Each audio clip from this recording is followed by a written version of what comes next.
आज मैं आप सभी को एक मोटिवेशनल स्टोरीज इन हिंदी सुनाऊंगा। इस मोटिवेशनल स्टोरी में बहुत अच्छा एक संदेश दिया गया है जो आपको आपकी जीवन में बहुत काम आएगी। दुनिया में दो तरह के लोग होते हैं। एक वे जो छोटी सी प्रॉब्लम आने पर घबरा जाते हैं और दुखी हो जाते हैं। दूसरे वह लोग होते हैं चाहे कितनी भी बड़ी मुश्किलें उनकी जिंदगी में आ जाए लेकिन वह हमेशा खुश रहते हैं, हर प्रॉब्लम में अपने आप को संभाल लेते हैं। एक वे जो जिनके पास सब कुछ होते हुए भी लेकिन फिर भी वह हमेशा दुखी दिखते हैं। आपको हमेशा वे दुखी ही मिलेंगे। और दूसरे वे जिनके पास कुछ हो या ना हो लेकिन वह आपको हमेशा खुश दिखते हुए मिलते हैं, मुस्कुराते हुए मिलते हैं। आज हम ऐसे ही एक मोटिवेशनल स्टोरी इन हिंदी के बारे में बात करेंगे।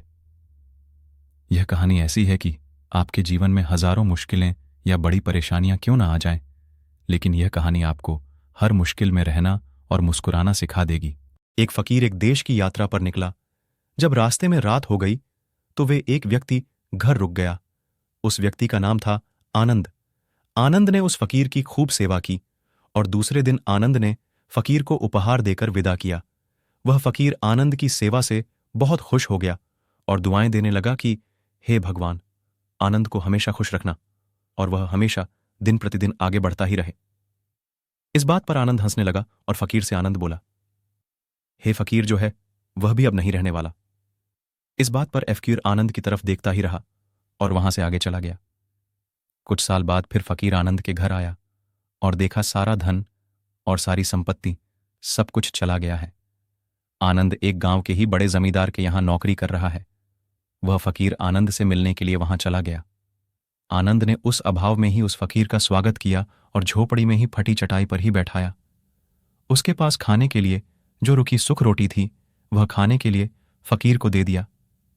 जब फकीर वहां से जाने लगा तो उसकी आंख में आंसू था और फकीर कहने लगा, हे भगवान, तुमने यह क्या किया?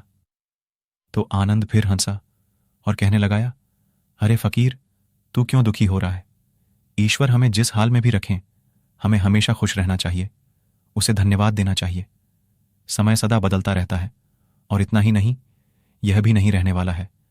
इस पर फकीर सोचने लगा कि मैं तो केवल वेश से ही फकीर हूं, लेकिन सच्चा फकीर तो तुम हो आनंद। कुछ साल बाद फकीर फिर से यात्रा पर निकला और आनंद से मिला और देखा तो देखता ही रह गया क्योंकि सब कुछ बदल चुका था। आनंद अब जमींदारों का जमींदार बन चुका था। उसे मालूम हुआ आनंद जिस जमींदार के यहां नौकरी कर रहा था उसकी कोई संतान नहीं थी और अपनी सारी संपत्ति और जायदाद आनंद को दे दी।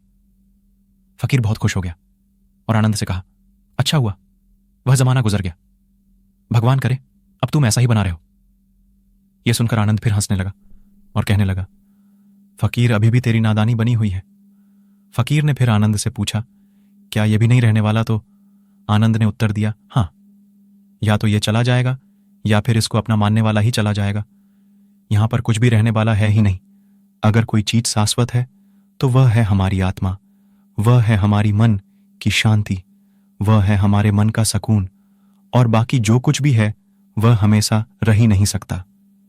फकीर ने आनंद की बातों को बहुत ही ध्यान से सुना और वापस चला गया। जो होता है उसे स्वीकार करो। कुछ सालों के बाद फिर फकीर जब उस गांव से गुजरा तो आनंद का महल तो है लेकिन उसमें आनंद ही नहीं है। उसमें कबूतर गुटरगू कर रहे हैं। आनंद अब इस दुनिया में नहीं रहा, उसकी मृत्यु हो चुकी थी।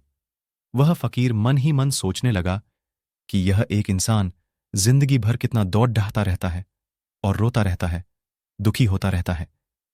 जिन चीजों के लिए इंसान थड्ढपता रहता है, दुखी होता रहता है, वास्तव में वह चीज जो हमेशा रहने वाली है ही नहीं, वे सारी चीजें बदलने वाली हैं।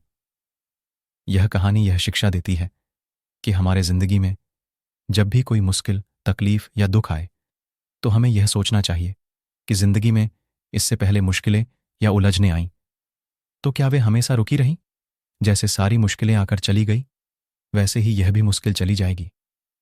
यह भी हमेशा रहने वाली नहीं है। तो आप हमेशा याद रखिए कि जिंदगी में कितना भी बड्ढा दुहक क्यों ना हो, वह हमेशा रहने वाली नहीं है। ये दुहक भी चले जाएंगे। एक बार अकबर ने बीरबल से कहा कि बीरबल, आज कुछ ऐसा लिखो कि जब मैं खामोशी में पढ़ूं तो दुहक और जब दुख में पड़ूं तो खुशी हो। तो बीरबल ने लिखा, यह वक्त भी बीत जाएगा। ये एक ऐसा वाक्य है, जब इसे खुशी में पढ़ेंगे तो दुख होगा, और दुख में पढ़ेंगे तो खुशी होगा। मुझे उम्मीद है कि आप सभी को आज का यह कहानी बहुत पसंद आया होगा। यदि पसंद आया हो तो कृपया आप इस कहानी को सबके साथ में शेयर ज़रूर करें। बहुत बहुत धन्यवाद।